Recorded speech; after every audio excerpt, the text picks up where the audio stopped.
Ladies and gentlemen, boys and girls, welcome back to another discussion, another discourse on personality and competency.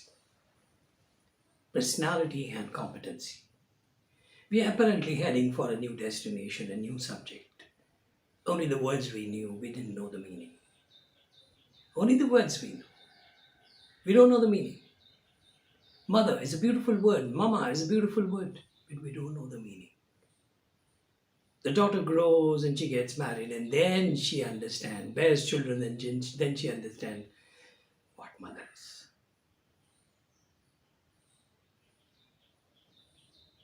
We graduate from first standard to second standard, third standard, fourth standard, listening to poetries. One day we decide to take the pen and paper in our hand and draft a line, edit it 100 times. Then we understand what poet is.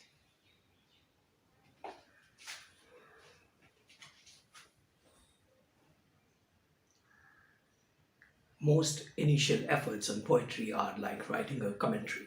He's coming, he's going, he's running fast, he's seated, he's raining blue air, he's having a black umbrella. Descriptive. Poetry, you enter poetry once you're over with all these descriptions. When you're able to put a lie there. So you understand poetry, a poet. Much later, we start using it at an early stage, as early as 5 years, 6 years, 7 years. Baba Black Sheep is supposedly a poetry, isn't it?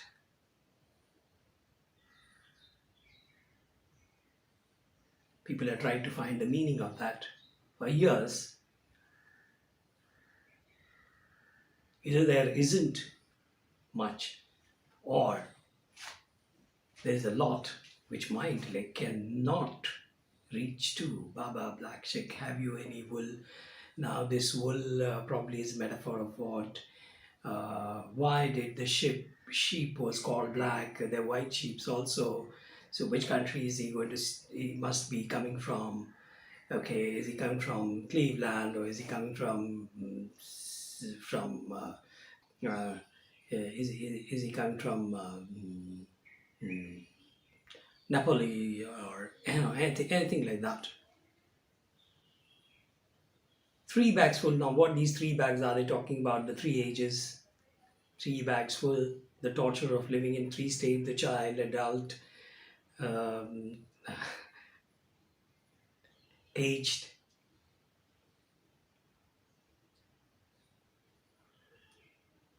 Who's the master?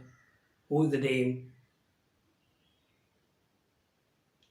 I don't know what it means. There must be something big in that. Anyway, the point is that we start using poetry though as a word very early in our life and understand the substance of it, the nectar of it, the power of it, the energy of it, the environment of it, much later. So we did the same thing here. We use the word personality bit too often for our intellectual comfort, for the comfort of our righteousness, for the comfort of our ideological, intellectual morality, for the comfort of our literary perfection, for the purpose of our spiritual obedience. No spiritual obedience, no moral comfort, no literary righteousness, no scientific destination. It's meaninglessly used. It's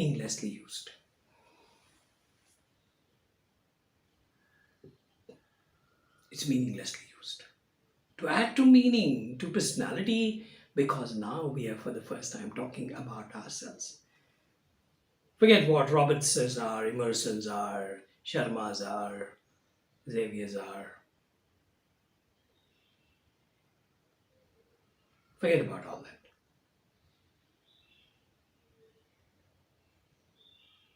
We're not looking at that.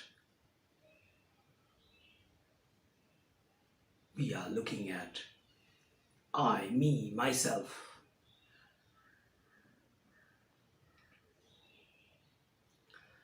As normal, as is in the vogue as is in the practice, we always start comparing something that we don't know with something which we know, supposedly know.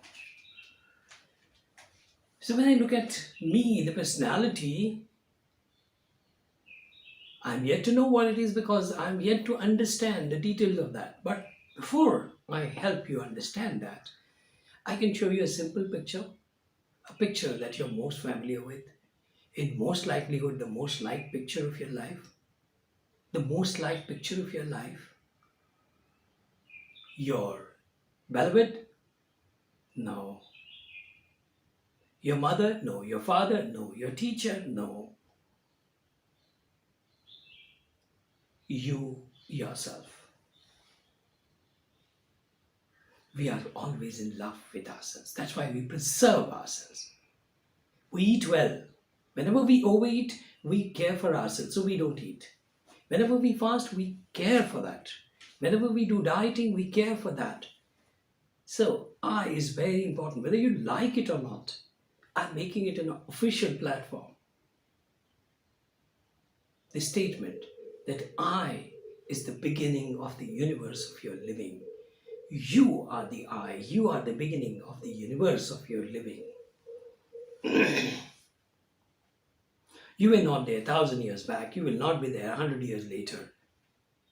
Right now, whatever universe you are living in, you are the beginning of that. You are the I of that universe. Without that I, and I, it's invisible for me. It's invisible for me to communicate on personality. So we're looking at I, and when you look at I, what you look at, you have nails, your fingers, you have got some design here, fingerprints, you got a certain thumb length, you got a certain space here, you got certain remarkable lines here.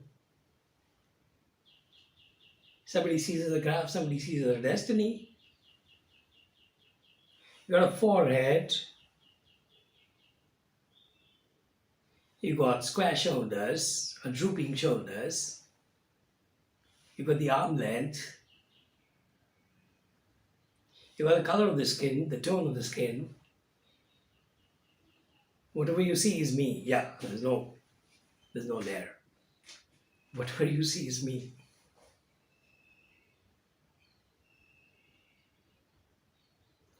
You see the length of your torso, you see the length of your feet and the size of your foot, etc., etc. So these are the organs, the visible organs of your body. These are the visible organs of your body.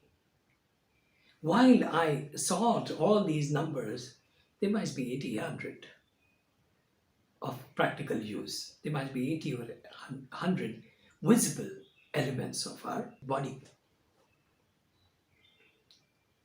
But their functioning is done by another set of organs. The glands, the ducts, the heart, the lungs, the esophagus, the stomach, the intestines.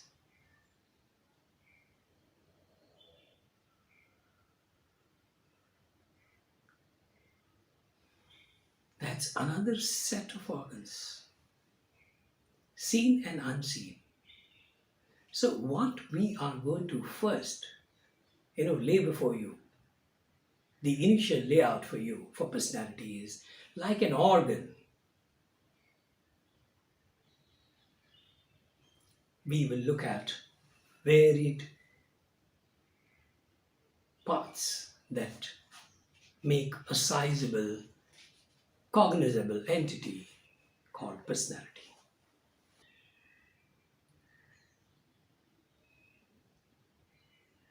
A sizable entity called personality based on these organs. So these organs are going to be assembled like blocks.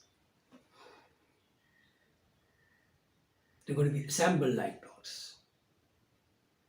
I can't stop to tell you that ultimately the model will have horizontality and verticality also. Remember these terms, horizontality and verticality. So that means it's a fair figure that is going to appear before you. It's a fair, sizable figure that appear before you. And look no further than medical sciences.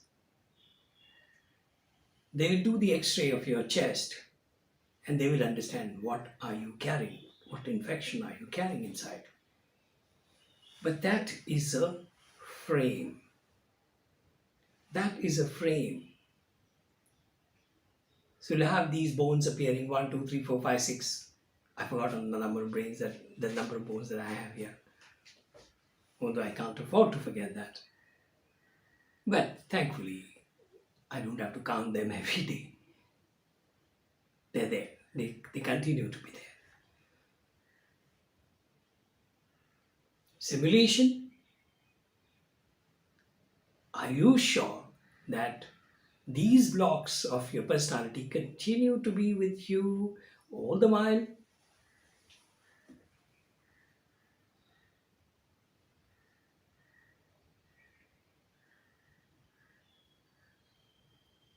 Are you sure?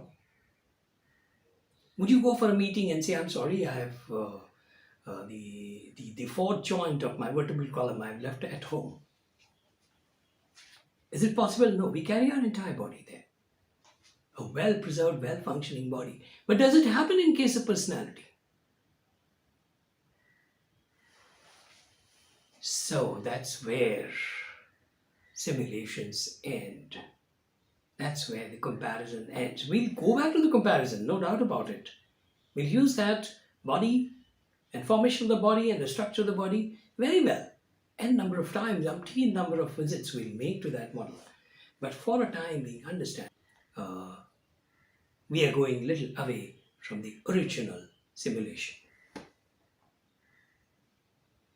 That means our organ level personality and our personality as we call it, or organ level physic, or the personality as we call it, there is a difference. There is a change of graph, change of direction of thinking.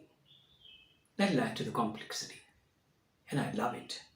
But that will enable me to communicate to you in a different way, something I've probably not done. I've never been successful this time. I want to make it happen, probably nth effort to make it happen. If I do that, I'll set a new pace for myself. Then I'll undertake bigger challenge. So I'll try and do that. I'll very well try and very well attempt to do this.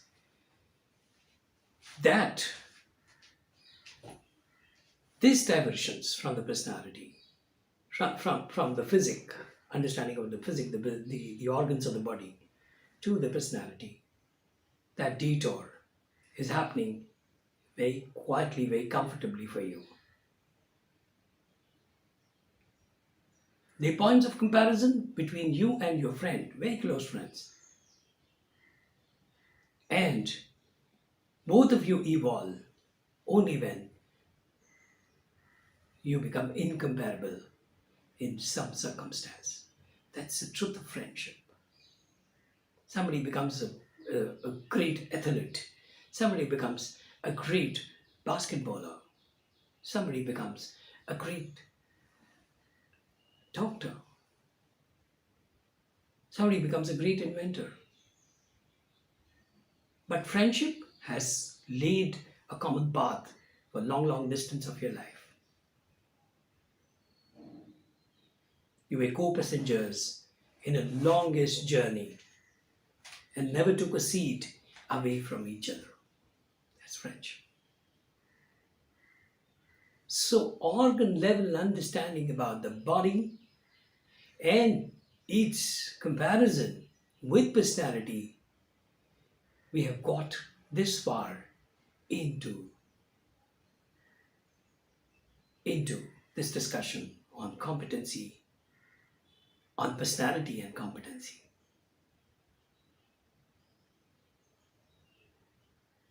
We are now in a position to compare a human body with personality. So, boys and girls, ladies and gentlemen, thank you very much for being part of this discussion. May we meet soon for another discussion, another discourse on personality and competency. So, till then, goodbye, good night.